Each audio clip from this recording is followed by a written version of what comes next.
Assalamualaikum warahmatullahi wabarakatuh. Jumpa lagi dengan Sejarah Indonesia.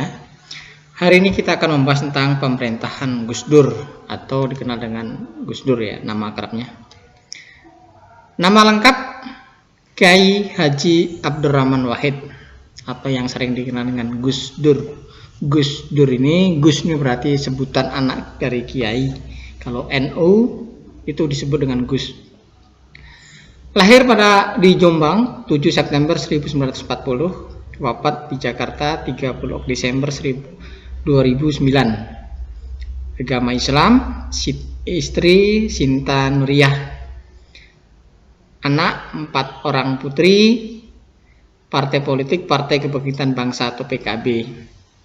Karir Ketua Umum PBNU, anggota MPR dari Golkar, Ketua Dewan Penasihat PKB, Presiden Republik Indonesia dari tahun 1999 sampai 2001. Abdurrahman Wahid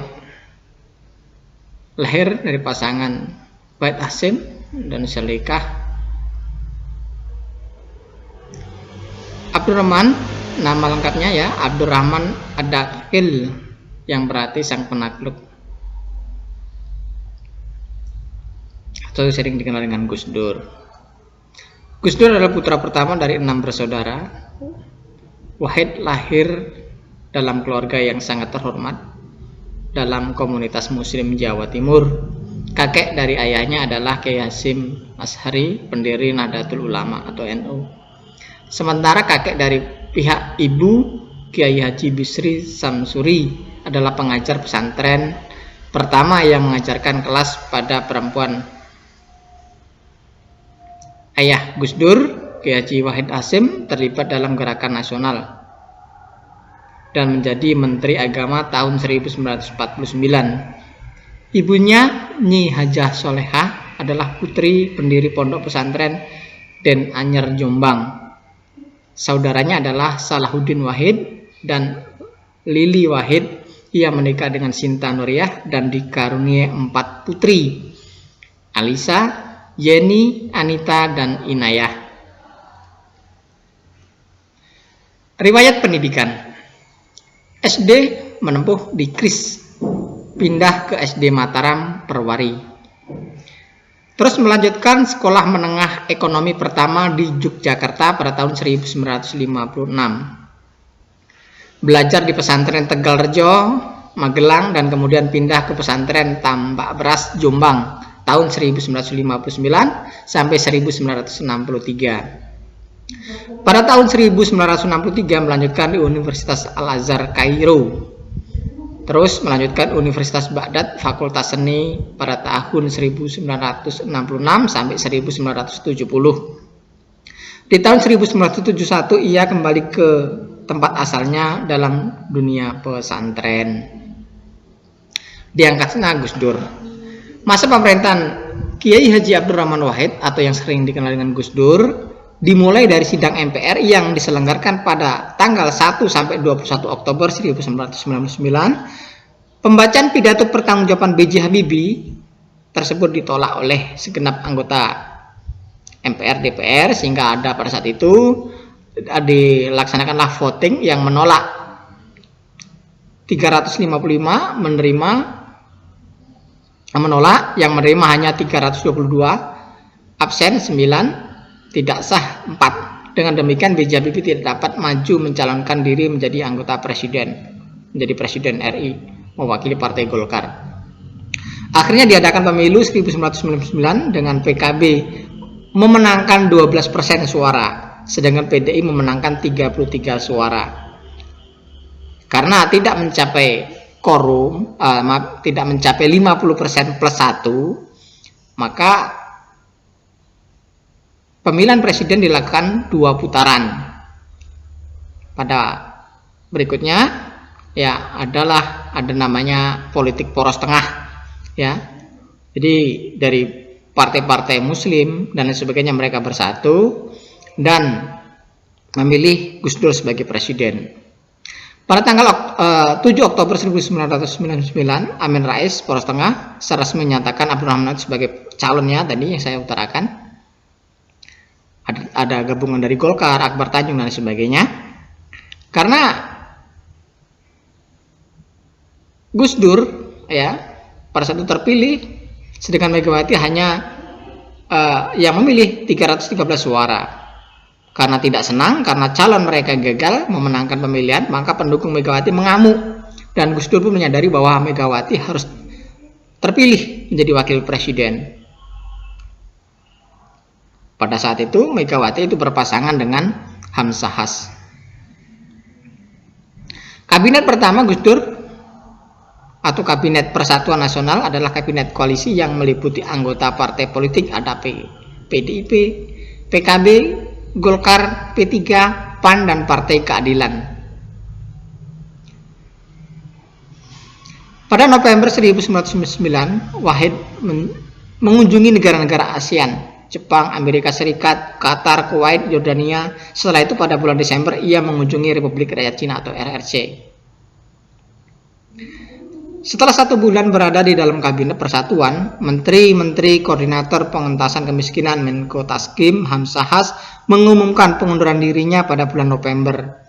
Muncul dugaan bahwa pengunduran dirinya diakibatkan karena Gus Dur menuduh beberapa anggota kabinet melakukan korupsi. Selama ia masih berada di Amerika Serikat, beberapa menduga bahwa pengunduran diri Hamzahas diakibatkan karena ketidaksenangan atas pendekatan Gus Dur dengan Israel.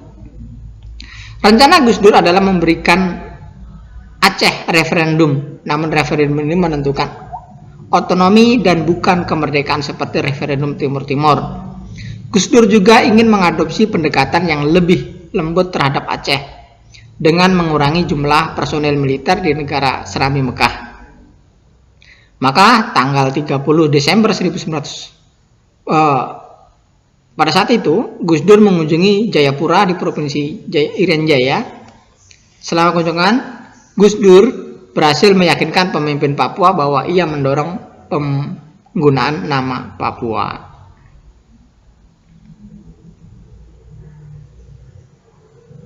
Ini merupakan sepak terjang Gus Dur. Maka Gus Dur pun melakukan perjalanan baik ke Swiss dan sebagainya.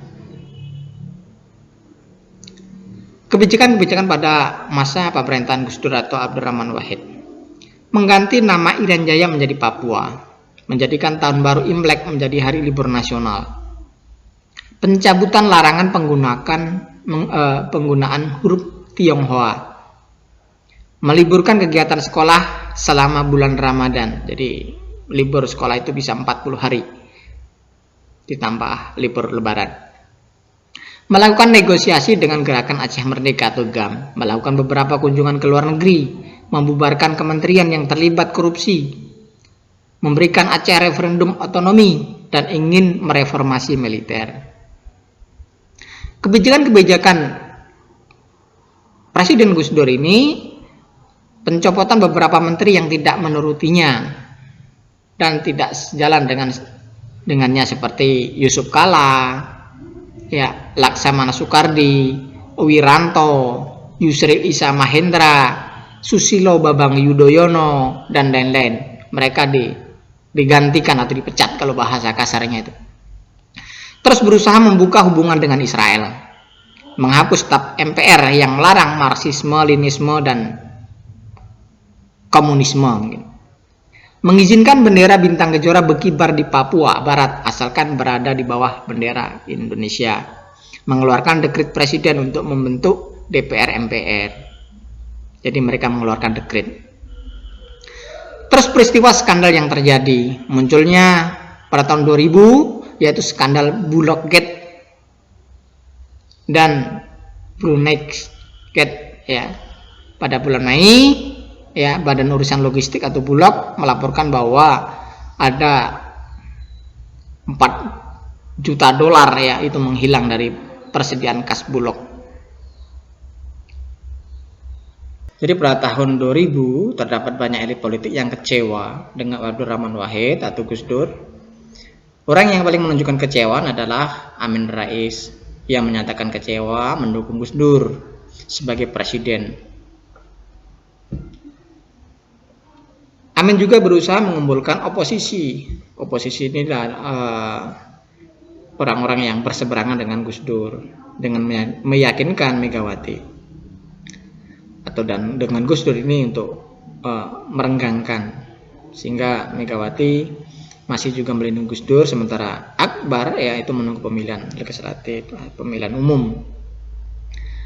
Puncak kekecewaan ya DPR dibuktikan dengan dikeluarkannya memorandum 1 bahwasanya presiden pada tanggal 1 Februari 2001, namun beliau tidak hadir dalam sidang tersebut karena DPR dianggap sebagai taman kanak-kanak atau TK. Kemudian DPR kesal dan kembali mengeluarkan memorandum 2 pada tanggal 30 April 2001. Namun hal ini juga tidak jauh beda dengan sidang yang pertama. Akhirnya tanggal 20 Juli, Amin Rais menyatakan bahwa sidang istimewa MPR akan dimajukan pada tanggal 23 Juli. TNI menurunkan 4.000 tentara di Jakarta dan juga menurunkan tanks yang menuju ke arah istana.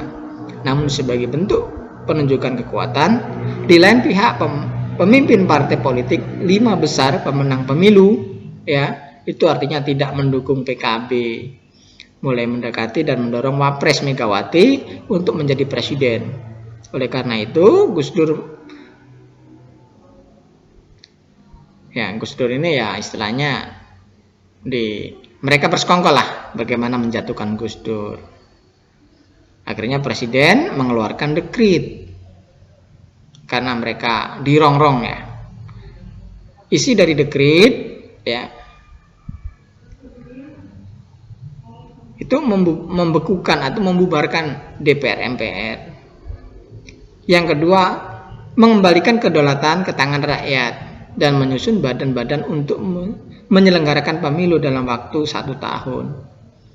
Membekukan Partai Golkar atau pada saat itu Akbar Tanjung. Itu isi daripada dekret presiden yang dikeluarkan Gus Dur. Namun dekret presiden tersebut tidak memperoleh dukungan. Sehingga pada tanggal 23 Juli MPR secara resmi memakzulkan Gus Dur dan menggantikannya dengan Megawati, karena Megawati pada saat itu menjabat sebagai wakil presiden. Tetapi Gus Dur atau Abdurrahman Wahid tetap bersikeras bahwa ia menjadi presiden dan tetap tinggal di istana, jadi mereka tidak mau pergi. Maka pada tanggal 25 Juli ia pergi ke Amerika karena masalah kesehatan, berobat. Dalam sidang istimewa MPR tanggal 23 Juli, MPR memilih Megawati sebagai presiden RI dan memilih pada saat itu Hamzahas sebagai wakil presiden. Maka dengan pemilihan Megawati sebagai presiden, maka berakhirlah pemerintahan Gus Dur ini. Di sini ada kelebihan dan kekurangan daripada pemerintahan Gus Dur. Kelebihannya, Presiden Gus Dur atau Abdurrahman Wahid itu menghargai adanya perbedaan. Maka dengan adanya Hari Raya Imlek, Tionghoa dan sebagainya, maka terus hari libur Natal tidak hanya 1 hari, karena Idul Fitri 2 hari, maka dibuat 2 hari cutinya dan lain sebagainya, sehingga Abdurrahman Wahid ini dijuluki sebagai bapak pluralisme. Iklim politik yang demokratis, lebih memperhatikan kaum minoritas. Jadi tidak hanya mayoritas orang Islam saja yang mereka pedulikan. Kekurangannya, Presiden Abdurrahman Wahid memerintah seenaknya sendiri. Jika ada yang tidak sejalan dengannya, maka akan langsung dicopot jabatannya. Gitu aja kok repot. Itu biasanya yang sering dikeluarkan oleh Gus Dur. Banyak kebijakan yang menimbulkan kritik, memberikan peluang kepada separatis, tak punya basis politik yang kuat di parlemen, karena memang Abdurrahman Wahid atau partai PKB itu sangat sedikit yang duduk di parlemen, sehingga kalau memang cucuk cabut menterinya, maka menteri-menteri dari partai-partai yang lainnya mereka bersatu, jelas parlemen akan terbalik ya. Sampai sini dulu ya materi pada hari ini. Sampai bertemu pada masa pemerintahan Megawati. Tugas silakan dijawab di Google Classroom ya. Mengapa Abdurrahman Wahid diberi julukan Bapak Pluralisme? Cukup sekian. Wassalamualaikum warahmatullahi wabarakatuh.